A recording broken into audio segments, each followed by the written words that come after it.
पंजाब सरकार दे वल्लों नशिਆਂ ਨੂੰ ਲੈ ਕੇ ਜਿਹੜਾ ਕਿ ਪੰਜਾਬੀਆਂ ਦੇ ਨਾਲ ਵੱਡਾ ਵਾਅਦਾ ਕੀਤਾ ਗਿਆ ਸੀ, परंतु ਹੁਣ ਉੱਥੇ ਹੀ ਸਰਕਾਰ ਦੀ ਇੱਕ ਨਾ ਇੱਕ ਤਰਫਾ फेलियर नजर आ रही है। तो दूजे पासे हुण कांग्रेस पार्टी कई सवाल उठा रही है। तो जिस तो बाद राजा वड़िंग दा बयान सामने आ रहा है। तो उन्होंने मुख्यमंत्री भगवंत सिंह मान दे उत्ते पलटवार किया। तो उन्होंने कहना है कि पंजाबियों नूं सिर्फ और सिर्फ लैके गुमराह किया जा रहा है। तो भगवंत मान जिहड़े कि पंजाब दे विच नशा मुक्ति नूं लैके पंजाबियों दे नाल जो वादा किया गया सी उसनूं लैके वो वादा हुण एक फेलियर दे विच नजर आ रहा है। तो दिनों दिन जिहड़ा कि पंजाब दे विच नशा वादा जा रहा है। तो राजा वड़िंग ने पंजाब सरकार के उत्ते कई सवाल तक खड़े कर दिते हैं। तो उत्थे नशे नूं लैके जिहड़ा कि कांग्रेस पार्टी लगातार हुण आम आदमी पार्टी के उत्ते पलटवार करती हुई नजर आ रही है। होर की कहना राजा वड़िंग दा, आओ तुहानूं सुणाउने आ।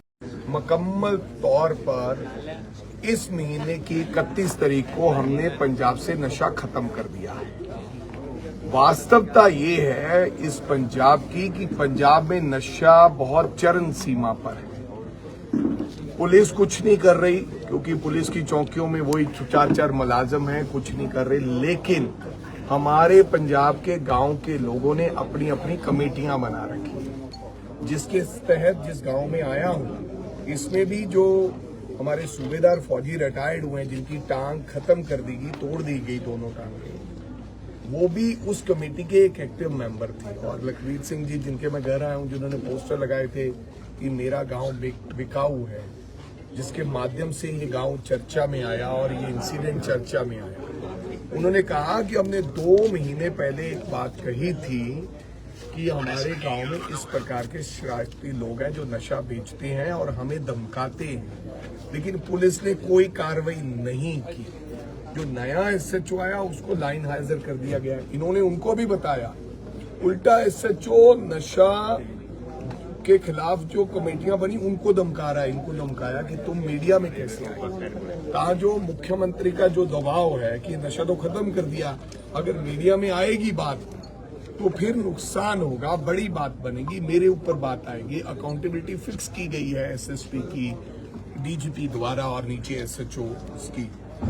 अब इतना बड़ा इंसिडेंट हो गया, अगर पुलिस ने मौके पर इसका कॉग्निजेंस लिया होता तो आज वो सूबेदार साहब जो नशे के खिलाफ इस गांव में लड़ाई लड़ रहे थे उसकी टांगे तोड़ने की कोई जरूरत ना करता।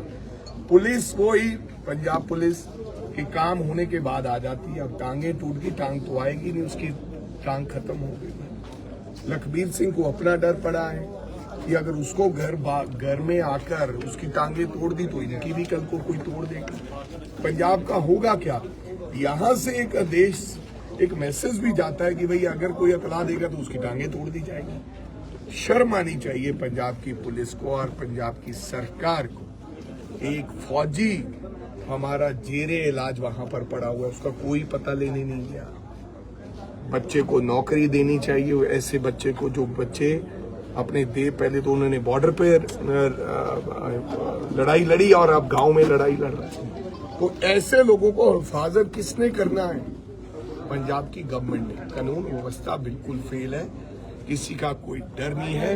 पंजाब पुलिस मूकदर्शक बनकर देख रही है, बहुत गलत हो रहा है और सरकार और मुख्यमंत्री आराम से सो। अच्छा, आज पंजाब की डीजीपी की ओर से भी प्रेस कॉन्फ्रेंस हुई तो करीब 10 यूट्यूबर हैं जिन्हें नोटिफिकेशन जारी करी है, नोटिस भेजा जासूसी मामले को। यूट्यूबर को अभी धीरे धीरे और पकड़ेंगे, क्योंकि जो यूट्यूबर पंजाब सरकार के खिलाफ और नशा मुहिम के खिलाफ कोई ना कोई खबर दिखाएगा उसके ऊपर कार्रवाई कर देंगे। कार्रवाई ये बताना चाहिए कि मैं कार्रवाई क्यों कर रहा हूँ। हो सकता है कोई जायज भी हो, मैं ये नहीं कहता कि नाजायज हो सकता है कोई गलत, लेकिन इसकी हिफाजत कौन करेगा? डीजीपी साहब, आप इनकी हिफाजत, और जो फौजी हमारा जिसकी टांग खराब हो गई, चली गई, बिल्कुल खत्म हो गई है, उसका क्या होगा? कौन जिम्मेदार होगा उसका? सर, आखिरी सवाल, बीजेपी सांसद सुधांशु त्रिवेदी ने आज प्रेस कॉन्फ्रेंस की दिल्ली में, वो कह रहे हैं राहुल गांधी जी का जो ऑपरेशन सिंदूर को लेकर बयान आया है वो बेबुनियादी बयान क्या है? राहुल गांधी सरेंडर की बात कर रहे हैं। ऑपरेशन सिंदूर 100% ये सरेंडर तो है ही। वो कह रहे मानसिक रोग। नरेंद्र मोदी ने, देश के प्रधानमंत्री जी ने ट्रंप के सामने सरेंडर कर दिया है। मैं भी ये कहता हूं अब मेरे लिए भी आप बोल दो क्यों टेलीफोन आया कि भाई सरेंडर हो जाओ, तो सरेंडर हो गए। आज तक सबसे बड़ा देश जिसको अमेरिका धमका रहा है, 30 करोड़ की आबादी है अमेरिका की, हमारे मामलों में जिस प्रकार से ट्रंप का दखल दिया गया, इससे हमारी नाक कटी है। वहां से फोन आया, ये हरगिज बर्दाश्त नहीं होगा। कोई समय था जब हम सक्षम नहीं थे, तब भी हमने कहा कि अमेरिका के सामने हम अपना सक्षम है अपनी बातचीत करने के लिए। तो आज तो हम भारत एक सक्षम देश है।